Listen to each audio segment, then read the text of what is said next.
Hey everybody, welcome back to Whiskey Gulch. I'm Kenny Hall, and my last video probably put people on a rampage to maybe pitchforks and all that stuff coming after me, torches and stuff. Anyways, I didn't mean to. You know, there's some great, fine artists out there, and they do great work. This video, I'm going to talk about fitting blades to handles and my Dremel tool that I use, and the sander, and how I get that blade to fit. So I've already fit this one.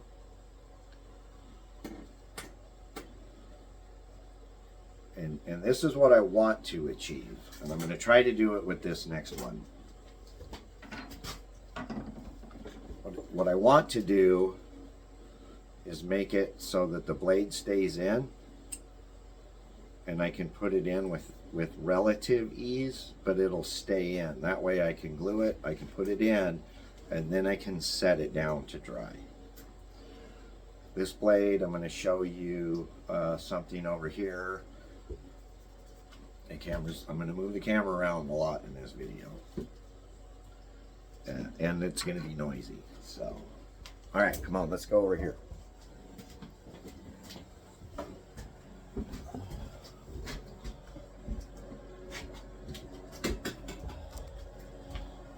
There is a tool that I use. It's this. I prefer the round shape. Be right back. I need my glasses.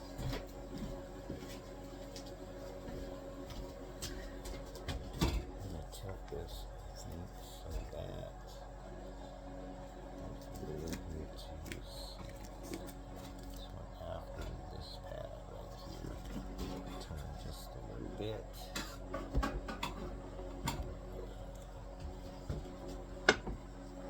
Now the blade is wider than the handle. Can you see that? Some people will just wrap right over that. They'll glue it and they'll wrap right over it. I'm not that guy.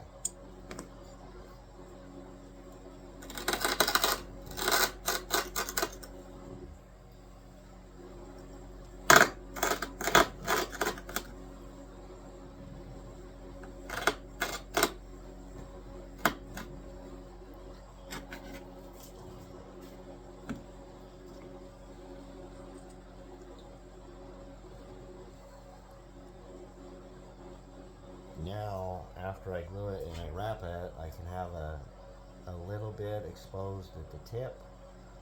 And I can wrap right past that, and the sinew will stay down below the edge of the blade.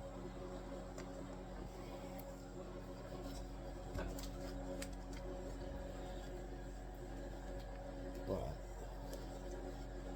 what else do we need to do? Alright, a little bit of lace tri-flow, and for the lace tri-flow I like to use a light colored handle because when I take pictures I want to have the light so that I can see through the blade, or you can see through the blade and see that exists. But white will wash out in a dark background, and so I like to use the light handle. That's just me. That's personal preference. When you buy my knives, there's a good chance that's what you're gonna get. Okay. Over here. This sander was less than $300. It's a 1x42 cast iron frame, or housing, body, whatever you want to call it. It's a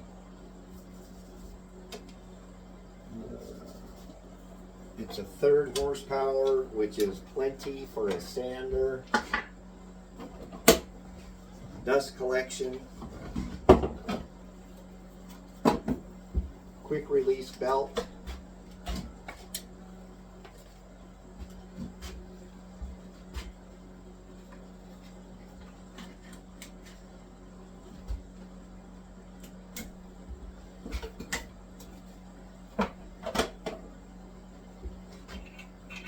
doesn't take a long time to change the belt.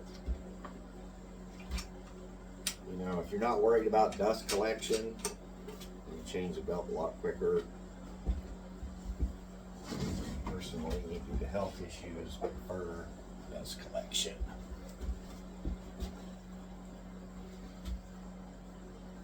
So I cut 2 slots in my blade, and that's almost an inch deep, pretty even, both sides, and it's not quite the width of the blade, hopefully. Turn on the dust collector.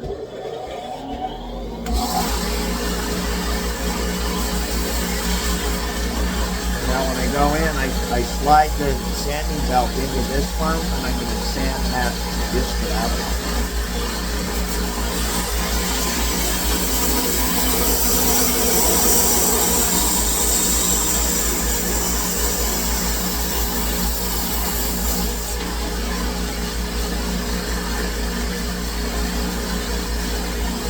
Very close, but not quite.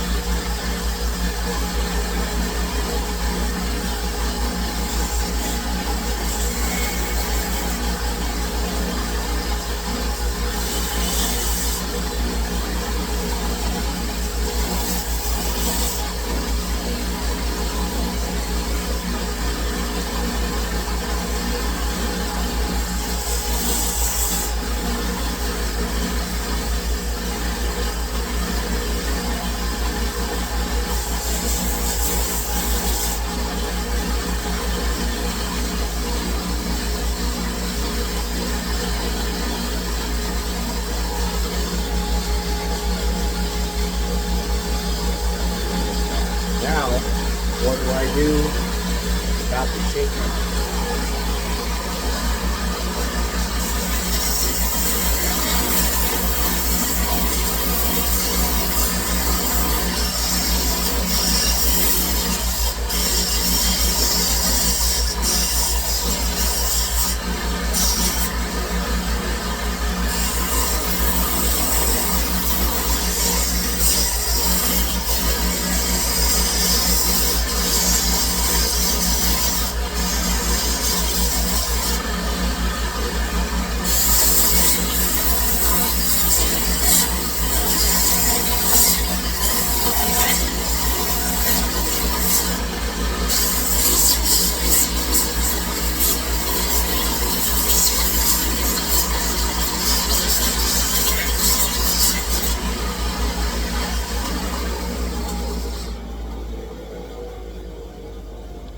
Nice rounded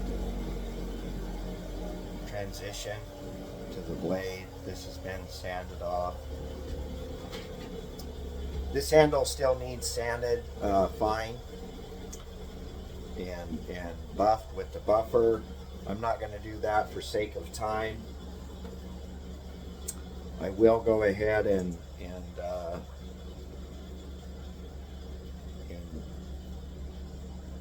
take that off.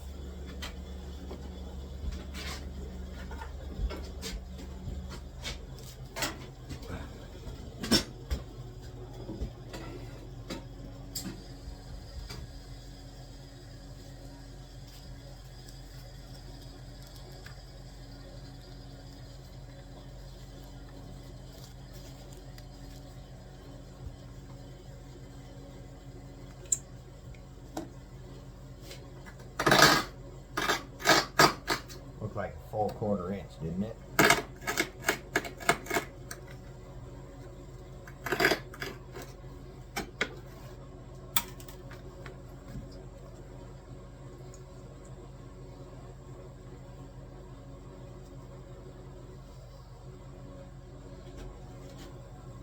The neat thing about that tool is if I wanted to do a longer finger notch, I can.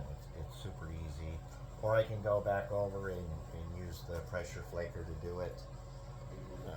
So I'm going to set this knife aside and we're going to focus on the green one since that one still needs fine sanding and polishing.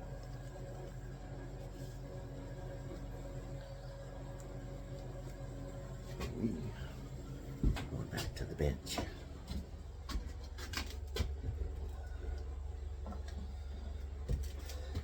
So again, I'm going to set that aside. This one's already been polished. You can see nice shiny. The butt's been polished, sanded and polished. And I just have a 600 grit belt that I put in the belt sander.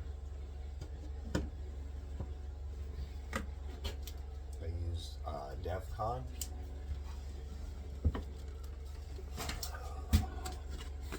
DEFCON, 2-part, the blue and white, 5 minutes.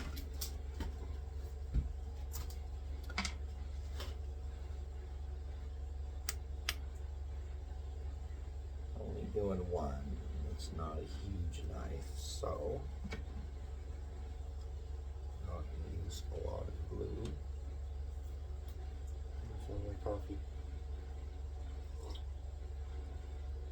Yeah, coffee. I got tired of breaking toothpicks and getting my fingers gooey, so I invented this tool. I don't know if I invented it. I made it. 16-penny nail. Beat on an anvil with the ball peen hammer and then fine sanded to give it a smooth, consistent surface. Mostly consistent.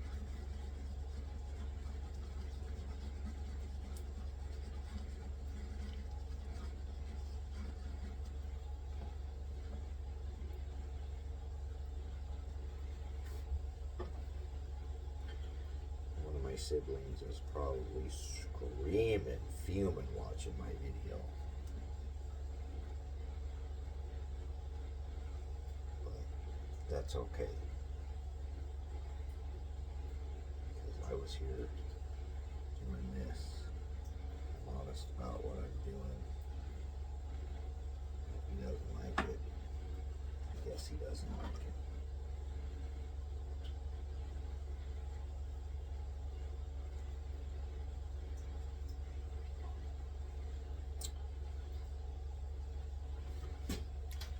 When I was working for Dale Doobie, they would just leave that until it dried, cut it off, and then slip it down into the gap there. But this is what I do. I'm not Dale Doobie either.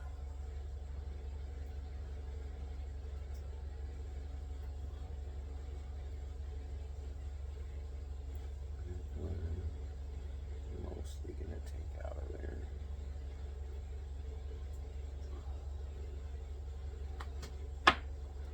You can see that it's still built up a little bit high, but everything is filled. Alright, and the blade stays in by itself enough that I can set it down on its side. If you do get a loose blade, you can still set it on the side, put your glue in, and then get down here and look down it to see if the blade is in there straight. And if you can do that, if you can achieve that, you can still lay it down. This one is not dry, but I'm going to go ahead and show the tool that I use to trim off the glue. It's just sort of a cone-shaped bit on my Dremel. This is all glue shavings right here. It's pretty wore out. It's not sharp. Stay away from the blade. And remember, less is more. You can always take off a little bit more, but you know, if you want to put it back, you got to re-glue it. And if you touch the blade, how are you going to put that back? So I'm talking to you guys from a lot of experience. A lot of knives. I made a lot of mistakes. And if I tell you don't do something, it's because I've done it. And I know how it works out, and it's not fun. You know, if you're like me, and you make one of these things, you get thrilled when it begins to come together, or the blade comes out real nice. You get thrilled and excited and happy about it, and I'm happy about it. I love making these things, and today I just want to pass that on to you guys. So thanks for coming to Whiskey Gulch and hanging out with me for the day, and catch you next time. Bye.